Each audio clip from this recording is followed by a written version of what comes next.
travel charge হবে ক্র্যাক্সকে এখন পর্যন্ত স্পট করা যায়নি এবার কিন্তু ফ্লেমরা পুরোপুরি এই দাঙ্গায় জড়িয়ে পড়বে বিডি টপ 1 এফজিএল এর একটা ড্যামেজ আবারও টপ 1 কে তুলতে হবে নক হবে রিভাইভ পাচ্ছেন বারংবার শর্টে ক্লোজ করতে পারলে ফ্লেমরা এই ম্যাচটা চেস করতে পারতো বিডি টপ 1 কে ডাউন করতে পারতো বাট পসিবল হয় এখন পর্যন্ত শুভ 69 আলিফ প্রান্ত এন্ড তারা এই জায়গায় থ্রোবল ছুড়বেন একের পর এক ফ্লেম ডি কে দেখতে পাচ্ছি একদমই কর্নারে রয়েছেন পাহাড়ের কর্নারে থেকে তিনি এই মুহূর্তে অপোনেন্ট থেকে ছোড়া কিছু থ্রোবল ম্যাটেরিয়াল কিছু ইউটিলিটিসকে তিনি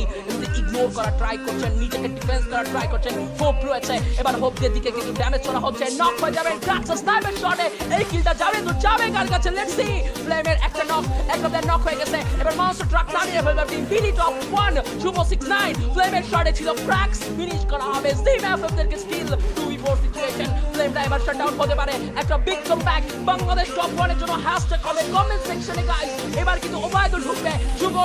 শুভ ওবায়দুল ক্লোজে হোপকে নক করে ফেললো ফ্লেম ডি ঢুকে ব্যারিজ করবে আলিফ and it's a booyah from the side of Team Bangladesh top 1 aka রাত ভাই ওয়াইটি এমন কামব্যাকের জন্য যারা এসেছিলেন আজকে সাপোর্ট করতে লাস্ট ম্যাচটা তাদের জন্য গাইস